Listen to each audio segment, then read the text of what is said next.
Well, welcome, ladies and gentlemen, to this edition of the 700 Club. Are you as confused as I am about all of these delegates? How many delegates it takes? How many for each state?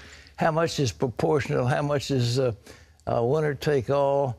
How many you need? How many super delegates there are? I mean, it is so baffling. I think they set it up that way so nobody would know if he ever won it. But anyhow, today is the real Super Tuesday. And Donald Trump is moving to lock down the Republican nomination with victories in Ohio and Florida. But he's got tough competition in Ohio from Governor John Kasich. Well, and Hillary Clinton is trying to hold off a challenge from Senator Bernie Sanders, who's been gaining on her in some states.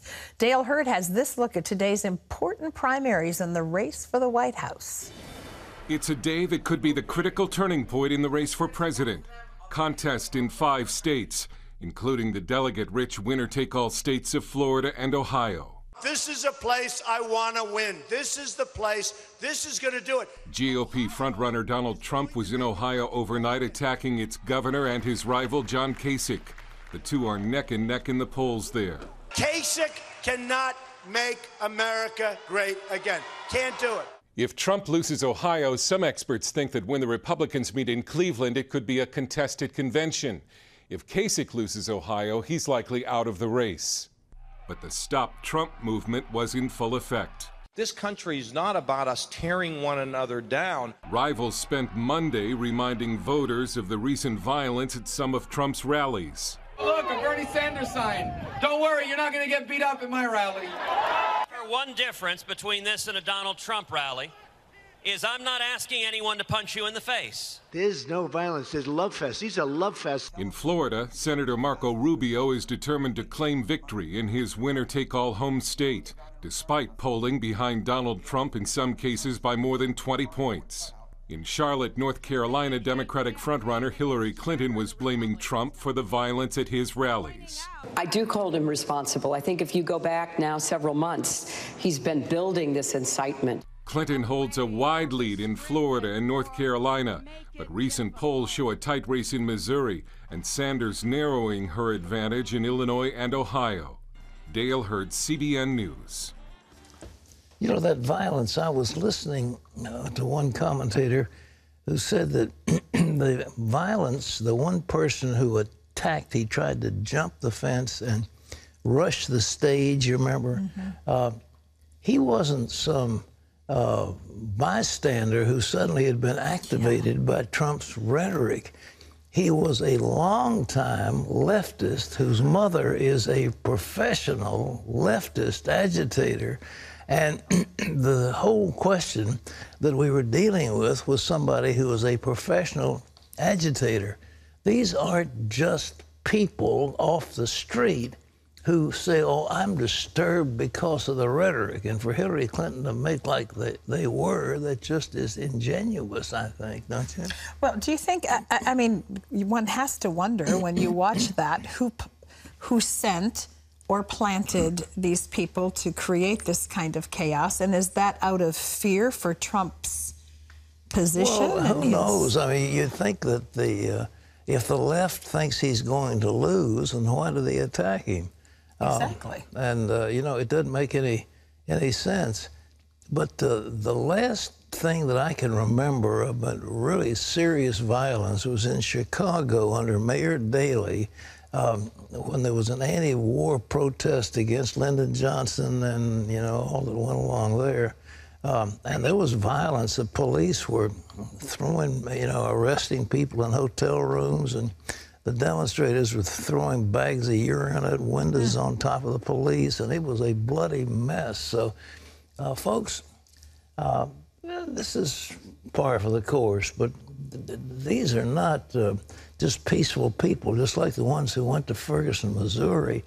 They were professional agitators, and you find these black people from New York City going down to Missouri and then leading a riot and then saying, well, look, it's police brutality we're concerned about. So, well, That isn't spontaneous, and it's you know, it's planned, and that's one of the keys of the left. You know, that's the playbook of the radical initiatives that have been followed out by Obama and the left. I mean, you know, they have a playbook. You know, here's what you do to take power.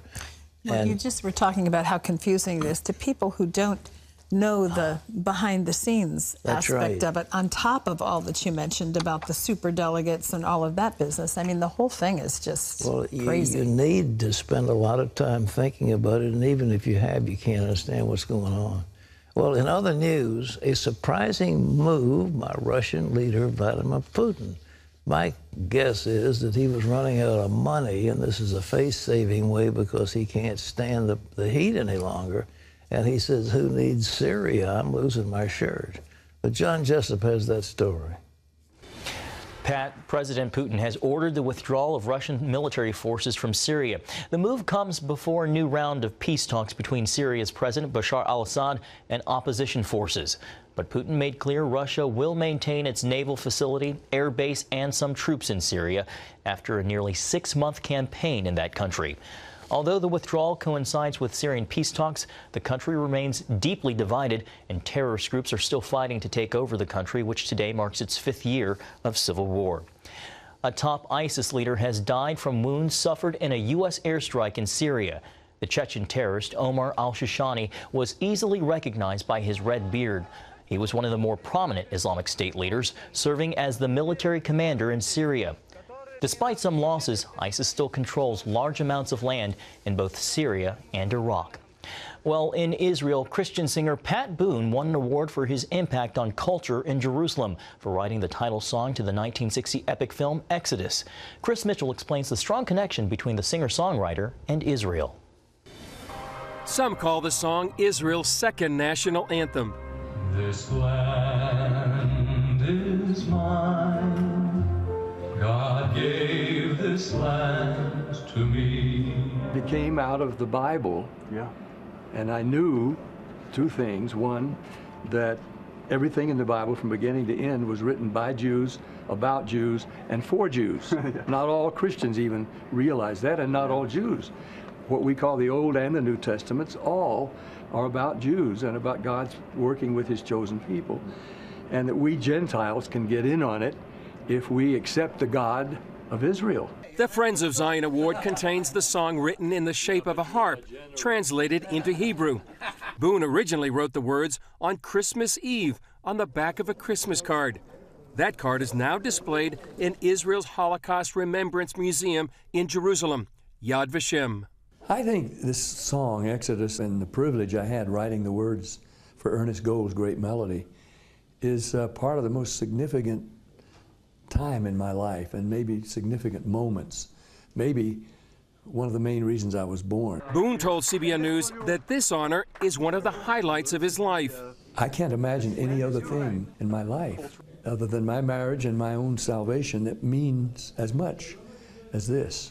The Friends of Zion Museum here in Jerusalem honors Christian Zionists who gave their lives to save the Jewish people during the Holocaust and help form the State of Israel. Chairman of the board, Yossi Peled, is a retired IDF general and former government leader. Born in Belgium in 1941, a Christian family hid him to keep him safe. From the age of 6 months until I became 8 years old, I was raised by a Christian family. And I was used to go I went to church every Sunday and cross myself and cross the bread before eating and pray to Jesus before going to bed. Peled said he's proud to be part of the Friends of Zion vision. It's an outstanding vision about the history of this nation. Not only the story, because nothing is new basically in the story, but it's new in the way they presented it. Until I die, this land is mine. Chris Mitchell, CBN News, Jerusalem. Pat Boone, a longtime friend of the 700 Club. Pat, back to you. Well, he's a dear friend of mine, and I'm just grateful for him. But that is, you know, a great song. that movie Exodus was a stirring film about the return of the Jewish people to Israel and the struggle they had to go through.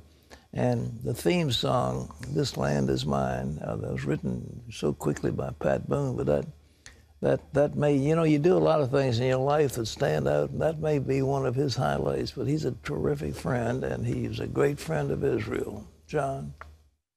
Pat, here at home, severe flooding is sweeping across the South, leaving people in parts of Mississippi concerned about their homes being flooded by quickly rising nearby lakes. And in Louisiana, flooding left more than 5,000 homes underwater. In some areas, it topped 5 feet above roadways. It's getting where it comes up so fast you can't prepare for it. It came up a couple feet just in a few hours. But between the floods and the hurricanes, it's been pretty rough. As the waters recede, residents are trying to get back into their homes, and Operation Blessing is there to help, assisting families with gutting homes, removing debris, restocking personal necessities, and serving hot meals from a mobile kitchen. Operation Blessing also has support teams providing emotional and spiritual support during this time of recovery. And Pat, I know that this support is much appreciated by those in need. Well, I hope so. I was down there after Katrina, and Operation Blessing just didn't fly in and take pictures and leave. I mean, they stayed and stayed and stayed. They were one of the first in and one of the last to go. And they've made a huge contribution because of the suffering. Man, when I think of that 9th Ward and what they went through, the awful, when the levees broke, the flooding, and now to see other people in Louisiana, but that, we've got some serious weather. I don't know if it has anything to do with global warming or what it is, but there's extreme flooding now in the southeast. Yeah, those folks are made of strong stuff. Ooh, I mean, it's man. recovery. But they need a hand, and we're giving it to them, and thank God we were able to do that. Indeed.